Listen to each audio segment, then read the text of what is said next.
The last transmission came at 8:43 in the morning on July 2nd, 1937. Her voice was calm, or at least that's what the official record says. Amelia Earhart and her navigator Fred Noonan were somewhere over the central Pacific Ocean, attempting the most ambitious leg of their around-the-world flight, a 2,556-mile stretch from Lae, New Guinea to Howland Island, a sliver of land barely a mile and a half long, almost impossible to find from the air even with perfect instruments. They didn't have perfect instruments. They had a broken radio antenna, a navigator working from dead reckoning in partly overcast skies, and a window of daylight that was already narrowing. And then they were gone. The official story, the one that was typed up and stamped and filed away in Washington, said it simply: Earhart and Noonan ran out of fuel, ditched in the ocean, and sank without trace. Accident, tragedy, the end. But there are things that don't fit that story. Things the Navy knew. Things the State Department knew. Documents that were classified long past any reasonable national security concern. Witnesses who gave statements that contradicted the official record and then went quiet. A pattern of behavior from the United States government that makes no sense unless they were hiding something. This is not a conspiracy theory built from thin air. This is built from declassified documents, from naval logs, from survivor testimonies collected decades apart by people who had no reason to coordinate their stories, from the geography of a search that went to extraordinary lengths in some directions and deliberately avoided others. Something happened out there in the Pacific, and Washington knew what it was. To understand what happened on that July morning, you have to go back to who Amelia Earhart was. Not the legend, but the person. She was born in Atchison, Kansas, in 1897. The daughter of a railroad lawyer who drank too much, and a mother who was, by the standards of her era, unusually determined to raise daughters who believed they were capable of anything. As a child, Amelia kept a scrapbook of newspaper clippings about women who had succeeded in fields traditionally dominated by men. She was, from the very beginning, building a mental archive of what was possible. She took her first airplane ride in 1920 at an airfield in Long Beach, California. She was 23 years old. The pilot climbed to about 300 feet, banked over the oil fields, and brought the plane back down. The whole thing lasted 10 minutes. Amelia later wrote that by the time they were 200 feet off the ground, she knew her life had changed irrevocably. She started taking lessons the following week. By 1928, she was famous, though not yet for anything she had flown herself. She had crossed the Atlantic as a passenger, a public relations decision made by publisher George Putnam, who wanted an American woman in the cockpit of a transatlantic record attempt. Amelia was honest about it in her memoir. She had been little more than a sack of potatoes. The pilots, Wilmer Stoltz and Louis Gordon, had done the actual flying. The fame had come to her, and it embarrassed her in a specific way. Not because she didn't want fame, but because she hadn't yet earned it. That changed in 1932 when she flew the Atlantic alone, the first woman to do so. Then in 1935, she flew solo from Hawaii to California, the first person of any gender to do so. A crossing that killed 6 other pilots who had attempted it. She was not reckless. She was extraordinarily careful in her preparation, painstakingly rigorous about her equipment, deeply professional. But she also had a quality that her second husband, George Putnam, described as a kind of serene fearlessness that was almost unsettling to witness up close. By 1937, she had decided to fly around the world, not north to south across the poles, not the short route attempts others had made. She wanted to fly the equatorial route, the longest possible circumnavigation, approximately 29,000 miles. It was the most ambitious project of her career. She assembled a support team, negotiated technical assistance from the Army Air Corps, worked with Purdue University's Research Foundation to acquire and modify a twin-engine Lockheed Electra 10E. She chose Fred Noonan as her navigator, a man who had crossed the Pacific more than 100 times on Pan-American Clipper routes and was considered one of the most gifted celestial navigators in the world, despite a troubled relationship with alcohol that had recently cost him his position at Pan Am. The flight began on June 1, 1937, leaving Miami. The route went east, across the Atlantic, across Africa, down through India, Southeast Asia, New Guinea. By early July, they had completed roughly 22,000 of the 29,000 miles. The leg from Leh to Howland was the single most dangerous stretch, the longest over-water flight, aimed at a target barely visible from the air, with a broken direction-finding antenna on the receiving end. The USS Itasca, a Coast Guard cutter, was positioned near Howland Island to serve as a radio relay and navigation beacon. Its log from the morning of July 2nd is one of the most consequential documents in American aviation history. At 7:42 a.m. ship's time, Earhart's voice came through, "We must be on you, but cannot see you. But gas is running low. Have been unable to reach you by radio. We are flying at altitude 1,000 feet, the Itasca responded. No acknowledgement. At 8 a.m., we are circling but cannot hear you. Go ahead on 7500 either now or on the scheduled time on half hour. At 8:43 a.m., the final transmission. We are on the line 157337. We will repeat this message. We will repeat this on 6210 kilocycles. Wait, listening on 6210. We are running online north and south. And then, silence. The Itasca spent the next several hours waiting. Then, it began searching. Then, the United States Navy mobilized what was, at that time, the largest and most expensive search and rescue operation in American naval history. 16 ships, 65 aircraft, at a cost of approximately $4 million over 17 days. They found nothing. And the official explanation was delivered swiftly, cleanly, without hesitation. Earhart and Noonan had run out of fuel, ditched in the ocean somewhere along the 157-337 line, and the plane had sunk. Case closed. Except it wasn't. The first problem with the official story is the radio signals. In the days after July 2, 1937, dozens of credible radio operators across the Pacific picked up what they believed were distress signals from Earhart's Electra. Pan American Radio's listening stations at Mokapu Point, Hawaii, and Wake Island both reported signals. The United States Coast Guard station at Wailupe, Hawaii, reported them. A teenager in Florida named Betty Klenk spent 3 hours on the night of July 2nd writing down fragments of what she heard on her father's radio. A woman's distressed voice, a man's voice in the background, references to coordinates, to water rising, to a man who was injured. The official response to these reports was consistent. They were dismissed, not investigated,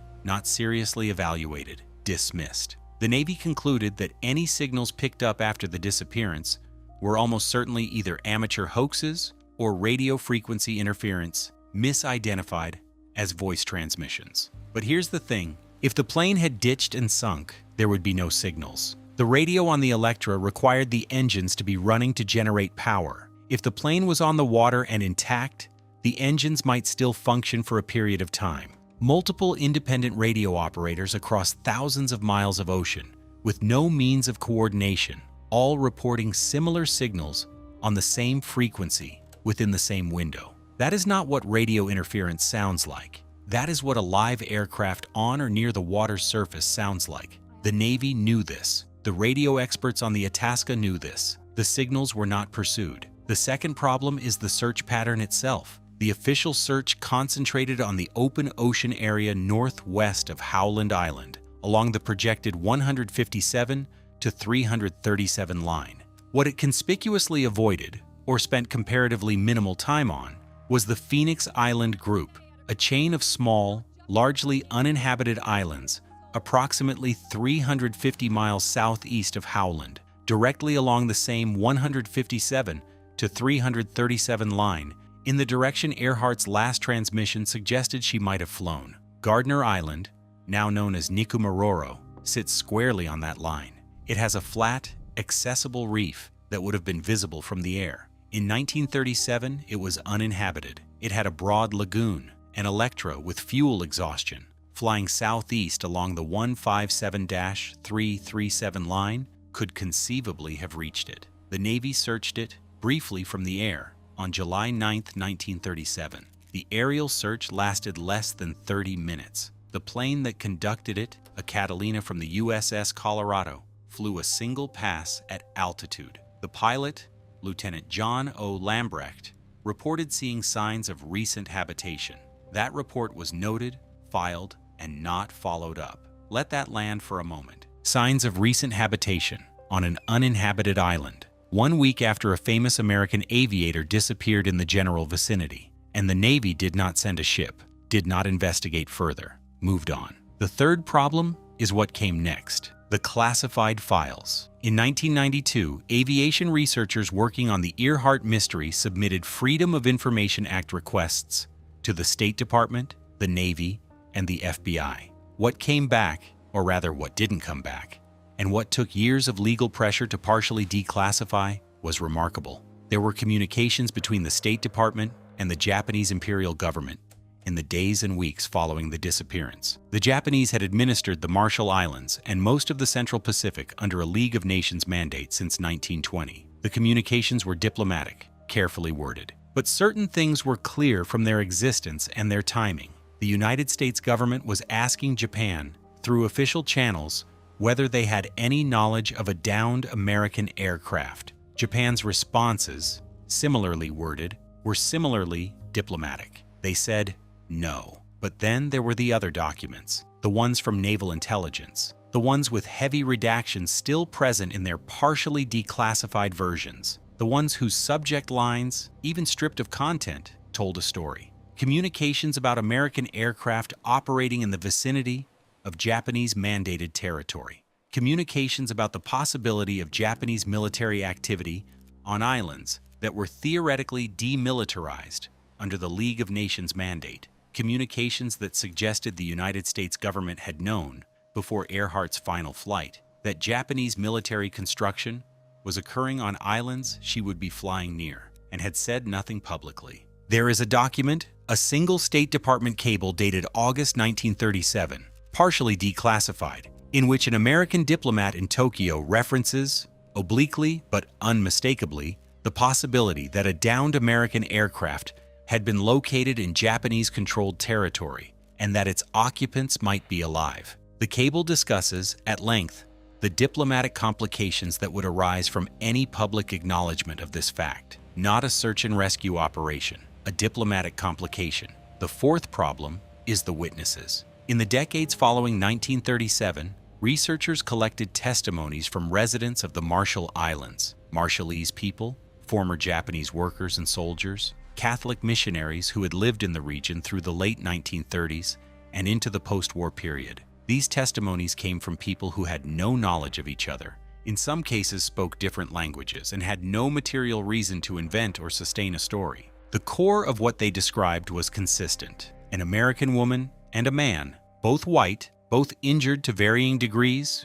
brought to the island of Saipan, which was the administrative capital of the Japanese-mandated Pacific Territory, sometime in 1937, held in captivity, and then, in most versions of the testimony, dying in captivity. Some witnesses said execution, some said illness, some were uncertain, but the presence of an American woman, white, with short hair, dressed in flying clothes, was described by multiple independent sources on multiple occasions. One witness, a Marshallese man named Bilimon Amaron, who had worked as a medical orderly for the Japanese in Jaluit, gave a detailed account of treating a white man's injuries aboard a Japanese ship in 1937. He described the woman present with the man: short hair, masculine clothing, calm demeanor, trying to communicate. He had no reason to invent this. He gave the same account 30 years apart to two separate researchers who had not shared notes. The fifth problem is the silence of the United States government after the war. When American forces took Saipan in 1944, they found Japanese records. They found Japanese military personnel who could be interrogated. They found local inhabitants who had lived under Japanese administration. The opportunity to investigate the Earhart disappearance, if it had occurred in Japanese-mandated territory, was immediate and obvious. American military intelligence interviewed hundreds of Japanese military personnel after the war. They interviewed civilians throughout the former Japanese Pacific territories, and yet, no official investigation into the Earhart case in the immediate post-war period, no follow-up on the Marshall Islands testimonies, no public accounting. The case remained officially closed. A plane in the ocean, no survivors, end of story. Some of those immediate post-war intelligence files remain classified or are listed as destroyed. What ties all of these threads together is a theory that has moved, over the decades, from fringe speculation to something considerably more serious, that Amelia Earhart's final flight was not purely a record attempt, that it had an intelligence component, that the United States government, or specifically, elements of the Roosevelt administration and the U.S. military intelligence apparatus, had asked Earhart to conduct aerial reconnaissance of Japanese-controlled islands in the Pacific during her round-the-world flight. The logic of this theory, examined carefully, is not absurd. By 1937, the relationship between the United States and Imperial Japan was deteriorating rapidly. Japan had invaded Manchuria in 1931, withdrawn from the League of Nations in 1933, and signed the Anti-Comintern Pact with Nazi Germany in 1936. American military planners were aware that conflict in the Pacific was increasingly probable. They needed intelligence about Japanese military installations, particularly on the islands of the mandated Pacific territories, islands that American ships and aircraft could not legally approach. An around-the-world flight by a famous civilian aviator, however, could approach those islands without triggering a diplomatic incident. A civilian Electra flying an equatorial course would pass within range of several island groups that American military aircraft could not overfly. If that aircraft happened to carry sophisticated cameras and a navigator with exceptional skills at precise positioning, well, who would know? The evidence for this theory is circumstantial but substantial. The Electra that Earhart flew on the world flight had been significantly modified at Purdue University. Some of those modifications were consistent with a standard long-range flight. Others were harder to explain: antenna configurations, additional electronic equipment that had no obvious civilian navigation purpose. The Army Air Corps assistance provided to Earhart's team went beyond what would be standard for a civilian flight. The fuel caching, the ship positioning, the level of military coordination, it was, some historians have noted, rather more robust than you would arrange for a publicity stunt. There is a photograph, a single image, taken in 1937 on Jalawit Atoll in the Marshall Islands. That was the subject of intense scrutiny, following its examination by a former forensic analyst for the State Department in 2017. The photograph, which had been in the National Archives and declassified years earlier, showed a dock scene with several figures visible. The analyst, using modern facial recognition methodology applied to historical photograph analysis, argued that two of the figures were consistent with Earhart and Noonan. The photograph, if genuine and accurately dated, would place them alive in Japanese-mandated territory after the official disappearance date. The Japanese government disputed the analysis. The National Archives could not conclusively date the photograph to 1937. The debate remains open, but consider what it would mean for the United States government if Earhart and Noonan had been captured by Japan while conducting reconnaissance over Japanese territory. Consider the diplomatic catastrophe. Consider the admission that the United States had been conducting covert intelligence operations against a nation it was not at war with, using a civilian aviator as cover. Consider what Japan could have done with that information, the propaganda value, the diplomatic leverage, the justification for their own aggressive actions in the Pacific. The Roosevelt administration, if it knew, would have had every reason to keep it quiet, every reason to maintain the fiction of a plane in the ocean, every reason to ensure that the post-war investigation went nowhere. The story that the American public was given, brave aviator, tragic accident, watery grave, was clean, heroic even. It preserved Earhart's legacy. It avoided an international crisis, and it closed the file, whether or not it was true. In 1988, a nonprofit organization called TIGHAR, the International Group for Historic Aircraft Recovery, began a systematic investigation of the Nikumaroro, Gardner Island, hypothesis. In the decades since, they have conducted 14 expeditions to the island and assembled what has become the most detailed evidentiary record in the history of the Earhart case. What they found on Nikumaroro is not definitive, but it is extraordinary. Aluminum aircraft fragments, consistent with an Electra 10E, recovered from the reef. A woman's shoe, size approximately 9, with a heel design consistent with American women's fashion of the late 1930s. The same kind of shoe Amelia Earhart was documented wearing in photographs from the period. A partial skeleton found in 1940 by a British colonial officer, Gerald Gallagher, on the island's southeast shoreline. a skeleton that Gallagher reported to his superiors, that was sent to Fiji for examination, and that was subsequently lost. The 1940 skeleton is perhaps the most tantalizing piece of evidence. Gallagher described it in his reports as a partial skeleton with features consistent with a tall individual of European or possibly mixed heritage. He also found, near the remains, a sextant box of a type used by navigators, and the remains of what appeared to be a fire, long dead. Someone had camped on that island. Someone had survived there, at least for a time. The British colonial bones analysis, conducted by a physician in Fiji named D.W. Hoodless in 1941, concluded the skeleton was male. For decades, this finding was used to dismiss the Nikumaroro hypothesis. But in 2018, a forensic anthropologist named Richard Jantz at the University of Tennessee re-examined the measurements Hoodless had recorded, all that remained after the skeleton itself was lost, and concluded that Hoodless had been wrong. Jantz's reanalysis found that the bone measurements were more consistent with a female of Northern European ancestry, of the height and build consistent with Earhart's documented physical characteristics, than with any male comparison population available. The bones are gone. The re-examination was of numbers on a page. The conclusion is contested, but it cannot be dismissed. Meanwhile, on Nikumaroro, TIGHAR's expeditions have also found evidence of a campfire assemblage consistent with a castaway survival camp in the island's western shoreline area. Fish and turtle bones, bird bones showing human processing, a container made from an improvised metal sheet. Someone was there. Someone survived there long enough to eat, to make fire, to process food, to try to stay alive. The island had fresh water available, intermittently, in certain tree root systems. A person with survival knowledge could last weeks, possibly months, before succumbing to the combined effects of injury, infection, exposure, or starvation. There is a version of Amelia Earhart's death that is profoundly lonely and profoundly human, that she flew southeast along the 157-337 line, spotted the island's reef, managed a landing, survived the initial crash,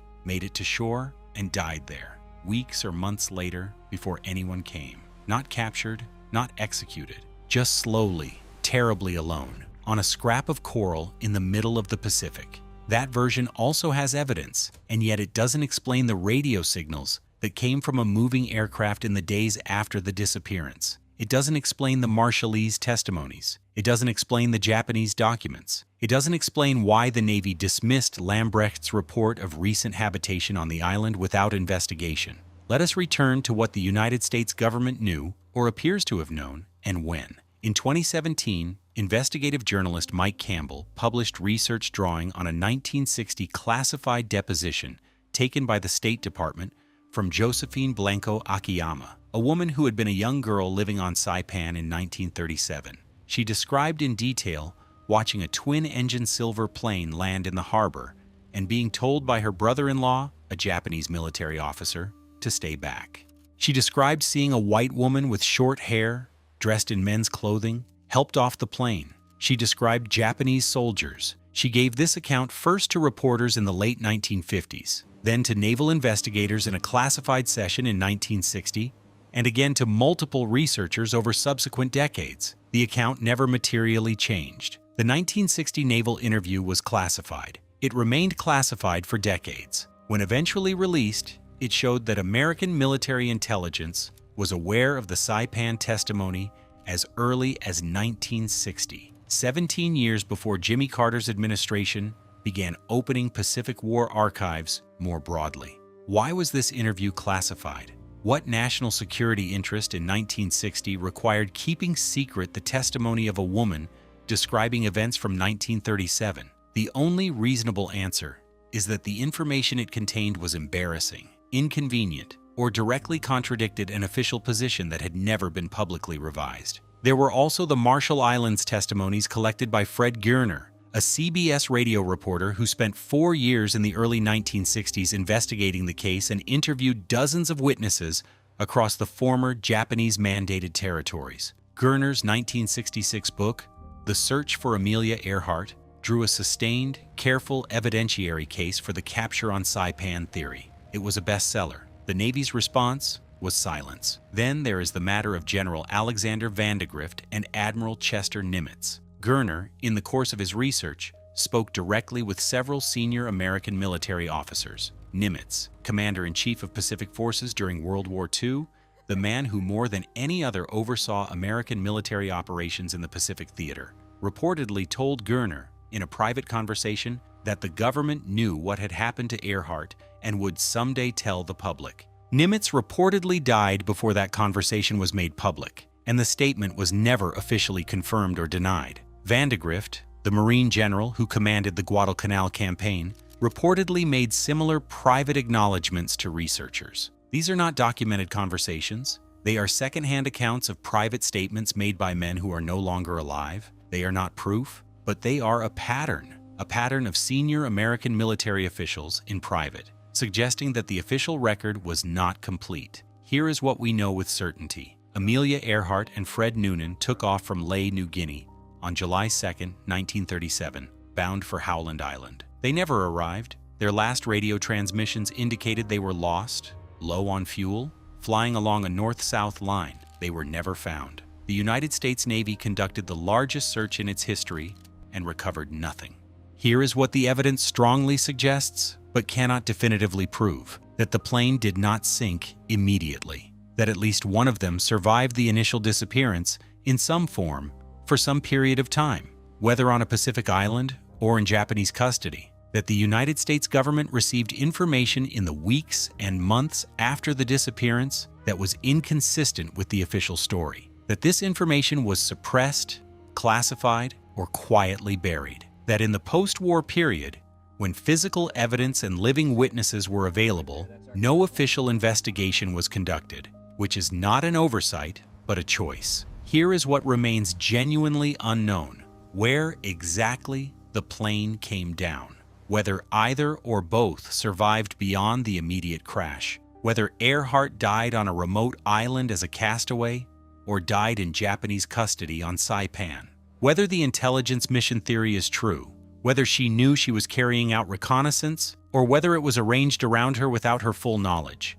whether there are documents in American government archives still classified or marked as destroyed that answer these questions. The bones are gone. The plane is gone. The witnesses are dead. The documents that might close the case either don't exist or exist in a form that has not yet been made public. What is not gone is the pattern of a government that behaved consistently as though it had something to hide. From the search that ignored a pilot's report of habitation on a deserted island, to the classified testimony of a Saipan eyewitness, to the diplomatic cables that spoke of downed aircraft in carefully worded language, to the intelligence files that were kept sealed long past any reasonable operational justification. Amelia Earhart set out to fly around the world. She flew 22,000 of the 29,000 miles. She was 40 years old. She had flown the Atlantic alone, crossed the Pacific alone, set record after record in a career that fundamentally expanded what Americans believed a woman could do. Whatever happened on that July morning, accident, capture, survival, death on a reef, she deserved the truth. So did the American public. That truth, if it exists, is still out there, in a filing cabinet somewhere, in a box that hasn't been opened in 80 years, in a number on a page that was written down by a colonial officer on a British-administered island in 1940, before the bones it described were lost to bureaucratic indifference. Somewhere in the Pacific, or somewhere in the archives of the government that sent her out there, the answer is waiting. Whether anyone will look is another question entirely.